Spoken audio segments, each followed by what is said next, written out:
Harry Potter à l'école des sorciers. Chapitre 8. Le maître des potions. Là, regarde. Où? À côté du grand éperon. Avec les lunettes? Tu as vu sa cicatrice? Le lendemain, dès qu'il eut quitté le dortoir, Harry entendait murmurer sur son passage. Les élèves qui attendaient à la porte des salles de classe se levaient sur la pointe des pieds pour le voir ou revenaient sur leurs pas pour le croiser à nouveau. Harry, pendant ce temps, essayait de trouver son chemin dans le labyrinthe du château. Il y avait 142 escaliers à Poudlard, des larges, des étroits, des courbes, des carrés, des délabrés, certains avec une ou deux marches escamotables qu'il fallait se souvenir d'enjamber pour ne pas tomber, ou d'autres qui menaient ailleurs le vendredi.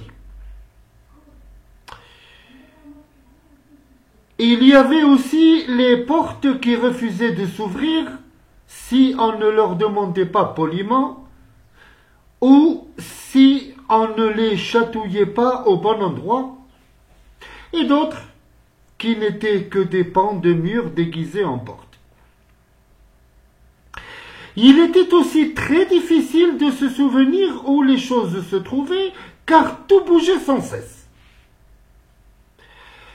Les gens représentés sur les tableaux accrochés au mur passaient leur temps à se rendre visite les uns aux autres, et Harry était persuadé que les armures se promenaient parfois dans les couloirs.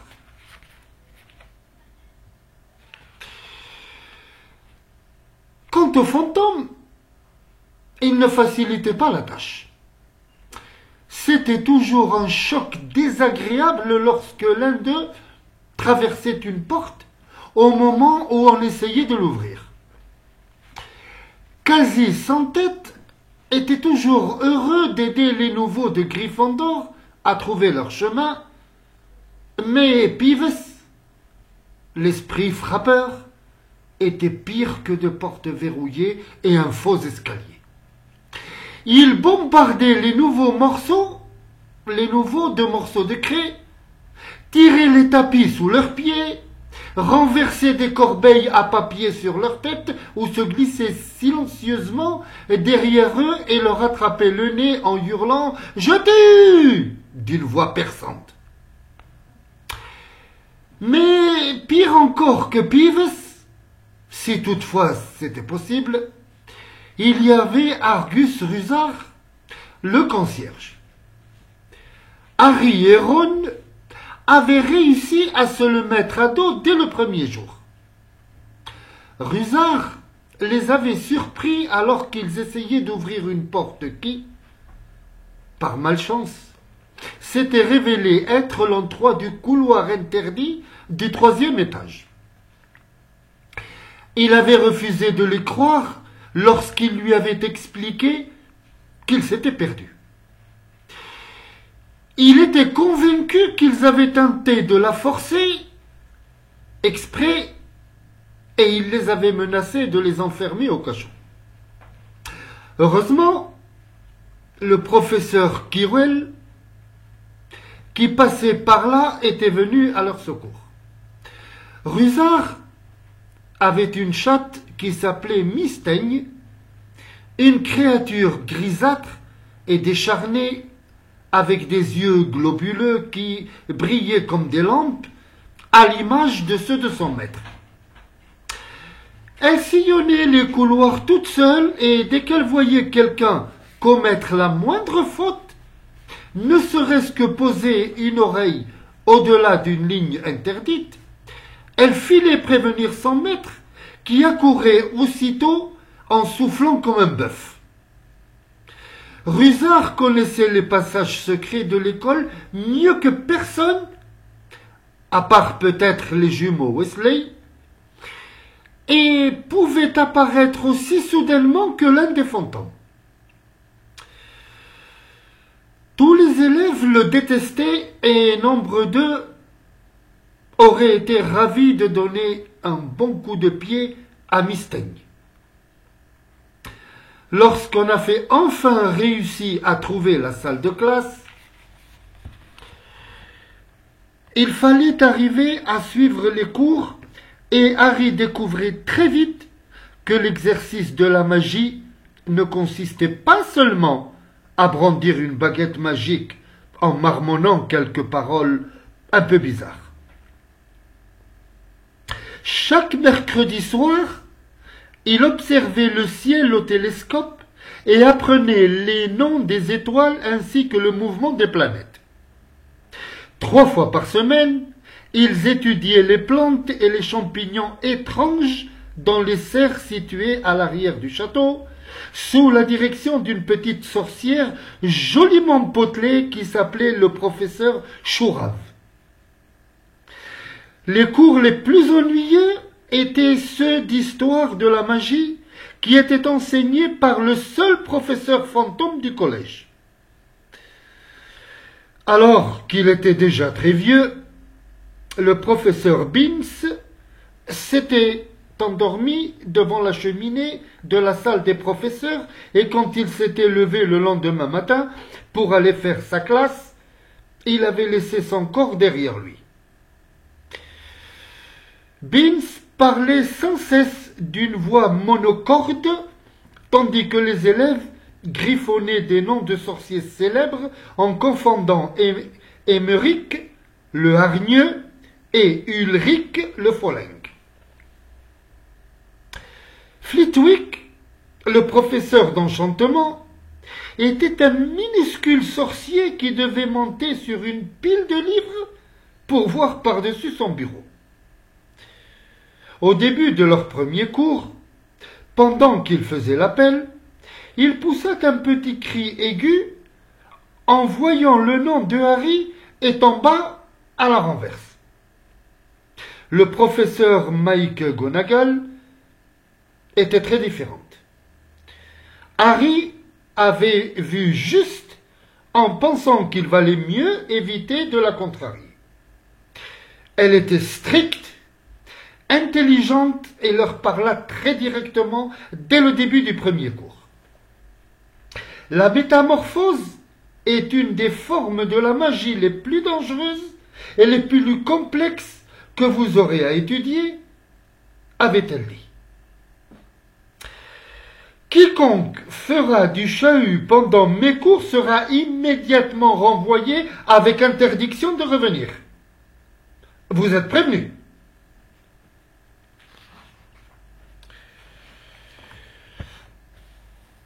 Elle avait alors changé son bureau en cochon, puis lui avait redonné sa forme d'origine.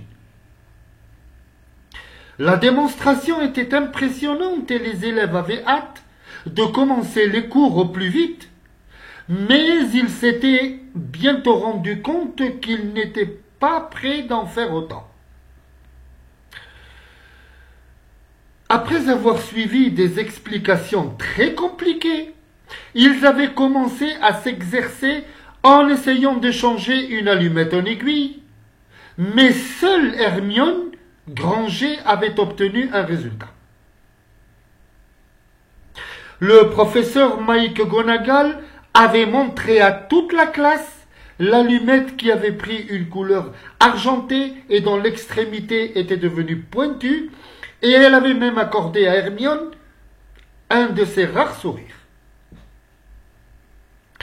Le cours que tout le monde attendait avec impatience, c'était celui de la défense contre les forces du mal, mais l'enseignement de Quirrell tournait plutôt à la farce.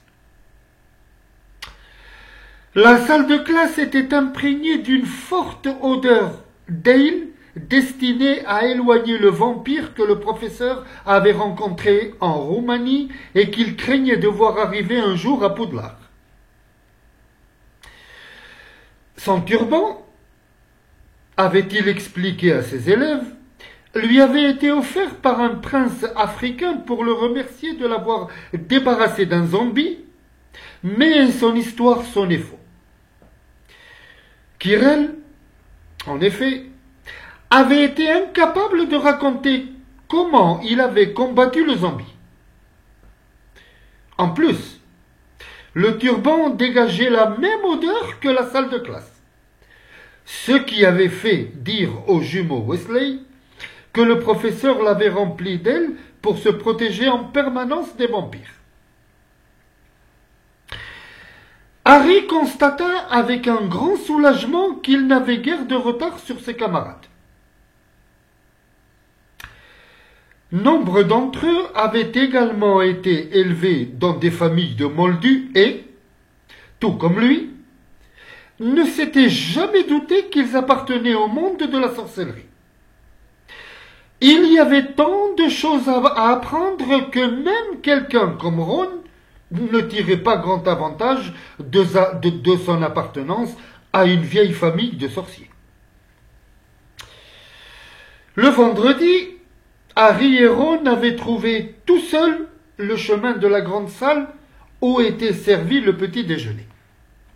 « Qu'est-ce qu'on a aujourd'hui » demanda Harry.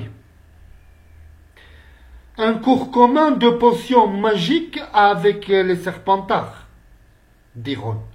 « C'est Rogue qui est leur directeur. On dit qu'il essaye toujours de les avantager. On verra bien si c'est vrai. » « J'aimerais bien que McGonagall ait envie de nous avantager, » dit Harry. Le professeur McGonagall était la directrice des Gryffondor, ce qui ne l'avait pas empêché de leur donner une montagne de devoirs à faire. Au même moment, le courrier arriva. Harry s'était habitué à avoir entré chaque matin dans la grande salle, au moment du petit déjeuner, une centaine de hiboux qui tournoyaient au-dessus des tables en laissant tomber lettres et paquets sur les genoux de leurs propriétaires. Jusqu'à présent, Edwige n'avait rien apporté à Harry. Parfois, elle venait le voir pour lui mordiller l'oreille et grignoter un morceau de toast avant de retourner dans la volière réservée aux hiboux.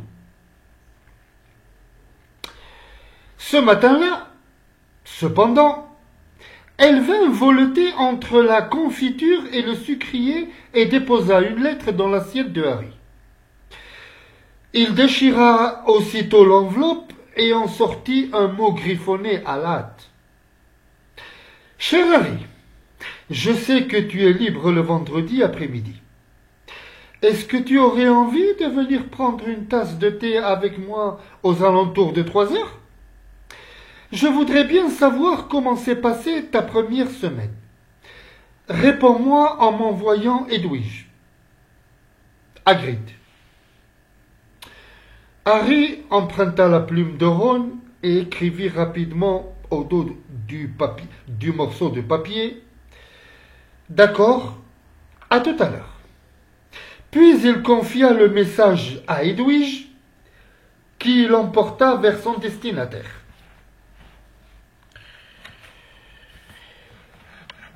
La perspective de prendre le thé avec Hagrid mit un peu de baume au cœur de Harry.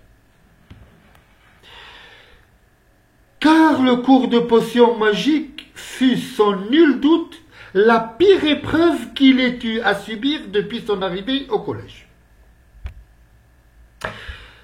Lors du banquet de début d'année, Harry avait senti que le professeur Rogue ne l'aimait pas beaucoup. À la fin du premier cours de potions, il se rendit compte qu'il s'était trompé. En réalité, Rogue le haïssait. Le cours avait eu lieu dans l'un des cachots. Il y faisait plus froid que dans le reste du château et les animaux qui flottaient dans des bocaux de formol alignés le long des murs, rendaient l'endroit encore plus effrayant. Rogue commença par faire l'appel. Lorsqu'il fut arrivé au nom de Harry, il marqua une pause. « Ah oui, dit-il, Harry Potter, notre nouvelle célébrité. Drago Malfoy et ses amis Crabble et Goyle ricanèrent en se cachant derrière leurs mains. Rogue acheva de faire l'appel et releva la tête. Ses yeux étaient aussi noirs que ceux de Hagrid, mais ils n'avaient pas la même chaleur. Ils étaient vides et froids comme l'entrée d'un tunnel. « Vous êtes ici pour apprendre la science subtile et l'art rigoureux de la préparation des potions, dit-il. Sa voix était à peine plus élevée qu'un murmure, mais on entendait distinctement chaque mot. Tout comme le professeur McGonagall, Rogue avait le don de maintenir sans effort le silence dans la classe. Ici, on ne s'amuse pas à agiter des baguettes magiques. Je m'attends donc à ce que vous ne compreniez pas grand-chose à la beauté d'un chaudron qui bouillonne doucement en laissant échapper des volutes scintillantes, ni à la délicatesse d'un liquide qui s'insinue dans les veines d'un homme pour ensorceler peu à peu son esprit et lui emprisonner les sens.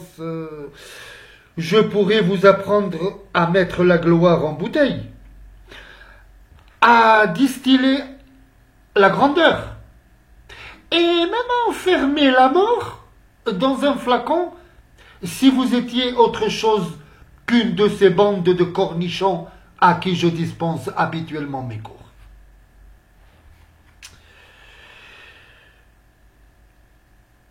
Cette entrée en matière fut suivie d'un long silence. Harry et Ron échangèrent un regard en levant les sourcils. Hermione Granger était assise tout au bord de sa chaise et avait visiblement hâte de prouver qu'elle n'avait rien d'un cornichon. « Potter, dit soudain Rogue,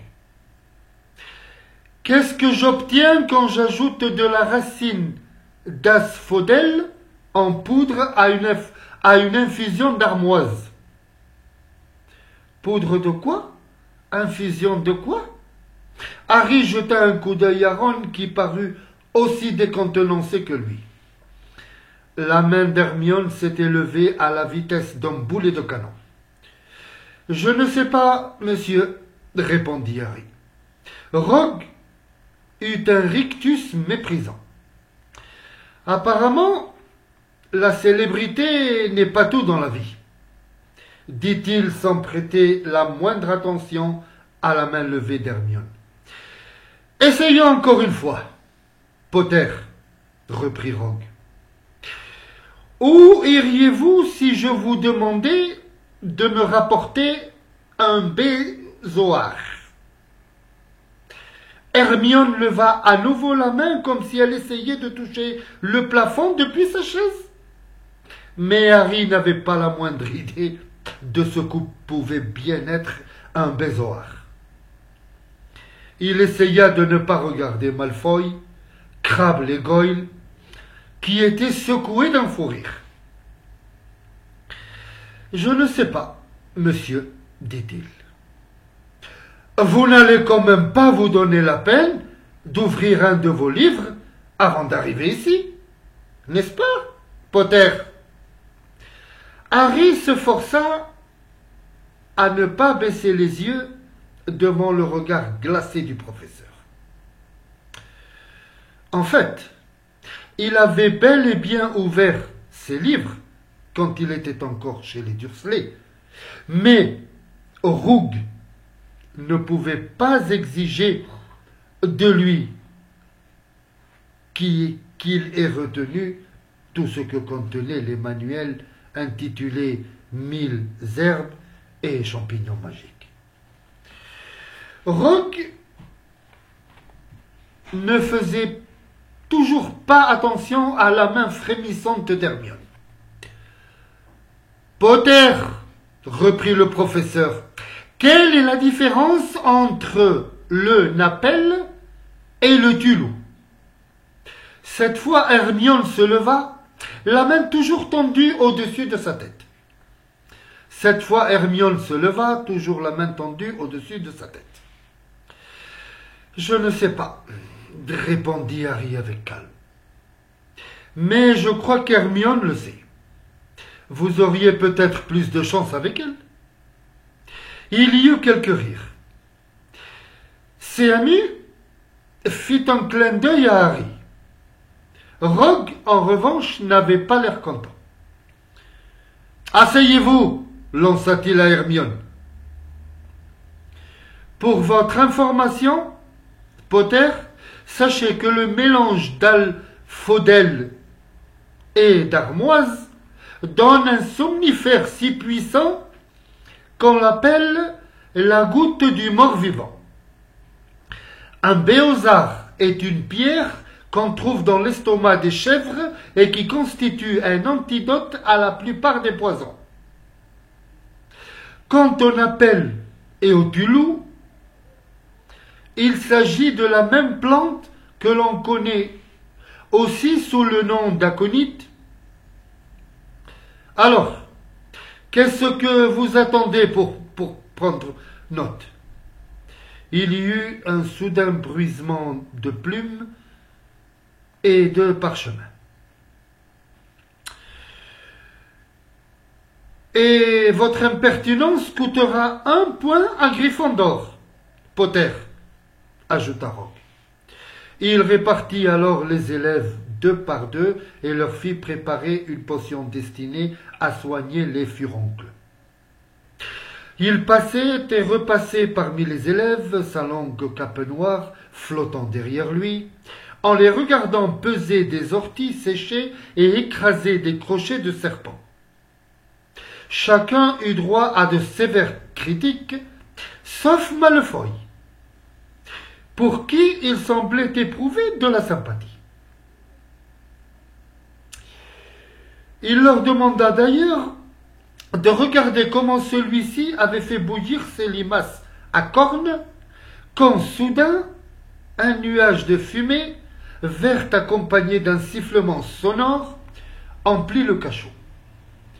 Neville Londubat s'était débrouillé pour faire fondre le chaudron de ses amis, et leur potion se répandait sur le carrelage en rangeant les chaussures des élèves. Un instant plus tard, toute la classe était debout sur les tabourets et Neville, aspergé de potions lorsque le chaudron avait fondu, gémissait de douleur tandis que des furoncles rouges et enflammés lui poussaient sur tout le corps. « Imbécile !»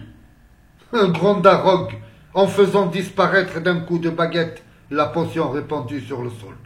« J'imagine que vous avez ajouté les épines de porc-épic avant de retirer les chaudrons du feu. » Neville pleurnichait et les furoncles lui poussaient à présent sur le nez. « Emmenez-le à l'infirmerie !» ordonna Rogue à ses amis.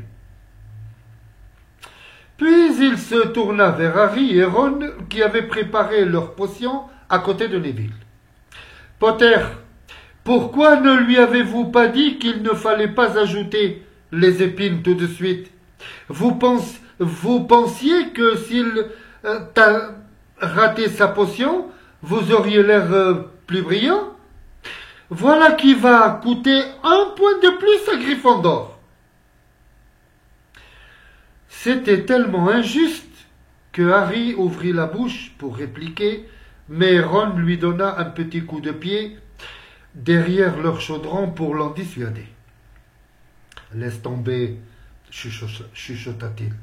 Il paraît qu'il peut devenir très méchant quand il s'y met. » Lorsqu'ils remontèrent du cachot, 1 heure plus tard, Harry remuait de sombres pensées et son moral était au plus bas.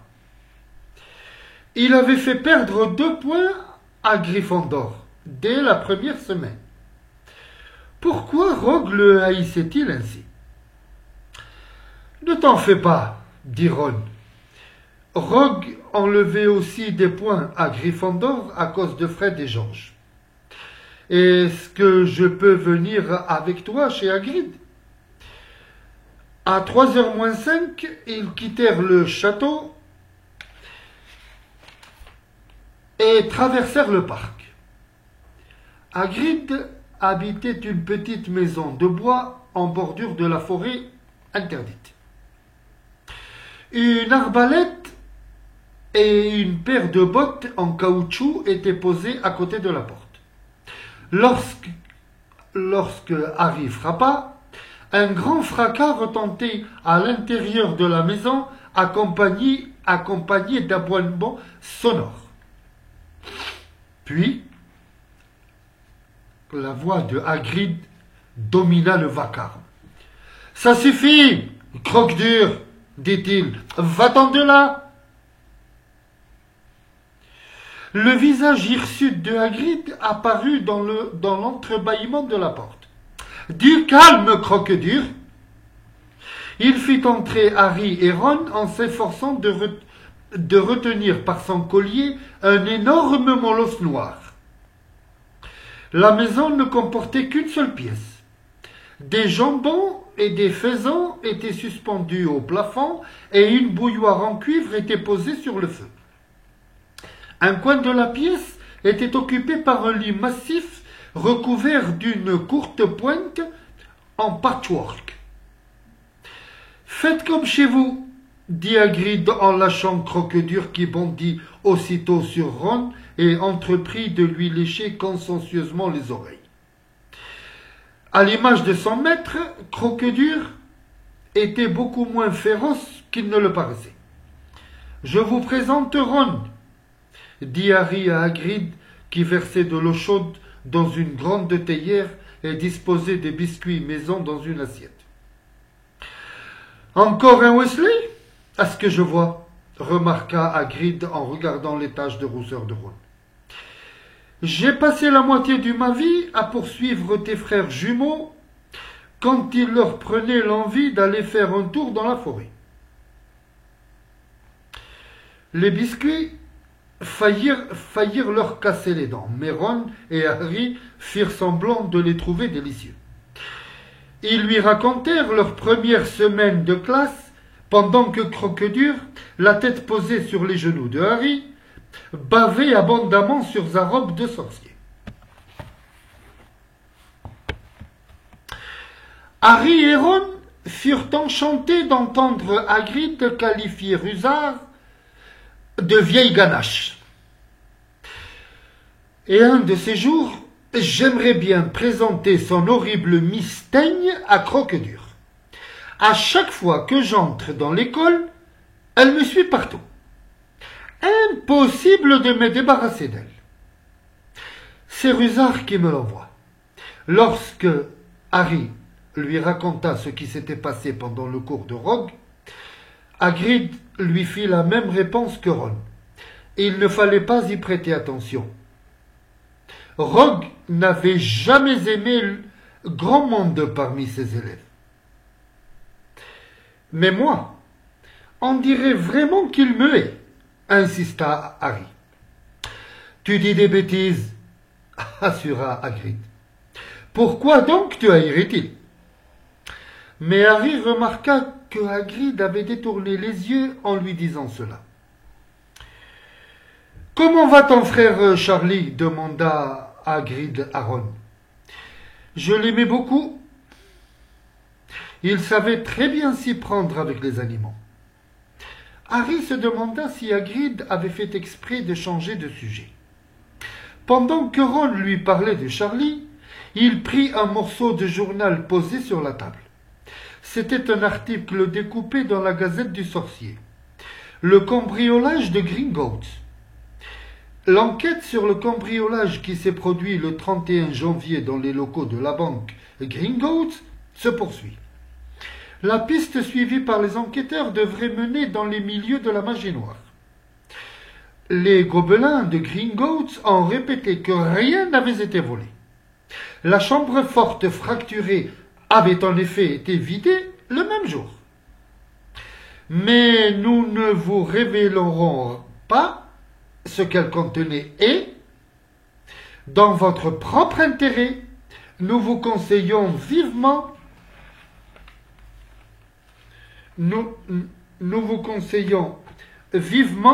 de ne pas vous mêler de cette affaire, a déclaré le porte-parole des Gobelins. Harry se souvenait de ce que Ron lui avait dit dans le train. Il y avait eu une tentative de cambriolage à Gringotts. Mais il ne lui avait pas précisé la date à laquelle elle avait eu lieu. Hagrid, s'exclama Harry. Ce cambriolage à Gringotts s'est passé le jour de mon anniversaire. Ça aurait pu arriver pendant qu'on y était. Cette fois, il n'y avait vraiment aucun doute. Hagrid fuyait le regard de Harry. Il poussa un grognement et lui offrit un autre biscuit. Harry relut l'article. La chambre forte fracturée avait été vidée le même jour. Hagrid avait vidé la chambre forte numéro 713. Si on pouvait appeler ça vider. Il n'avait pris qu'un petit paquet enveloppé dans du papier craft. Était-ce donc cela que les voleurs avaient voulu dérober? Lorsqu'ils revinrent au château avec Ron, leurs poches pleines de biscuits qu'ils avaient trop polis pour refuser, Harry estima qu'aucun cours qu'il avait suivi jusqu'à présent ne lui avait donné autant à penser que cette visite chez Hagrid. Il se demanda où pouvait bien se trouver le fameux paquet à présent.